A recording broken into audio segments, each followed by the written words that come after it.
Hi! In front of me is OPPO Reno 10x Zoom, and today I would like to show you how you can manage vibration features on this smartphone. Firstly, go into Settings and scroll down. Now you need to select Sound and Vibration and tap on the switcher next to Vibrate on Ring. This way you can enable or disable vibrations for your incoming calls.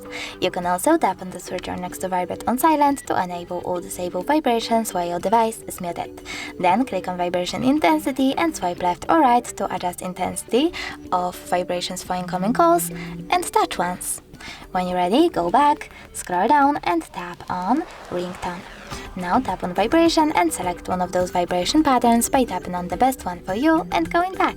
You can also disable vibrations completely by tapping on No Vibration or sync them with your ringtone by clicking on this feature over here. Then go back, scroll down, tap on the switcher next to Reduce Notification Feedback All Full Screen to enable or disable it, and tap on More Sounds and Haptics. Lastly, click on the switcher next to Vibrate on Touch to disable or enable touch vibrations.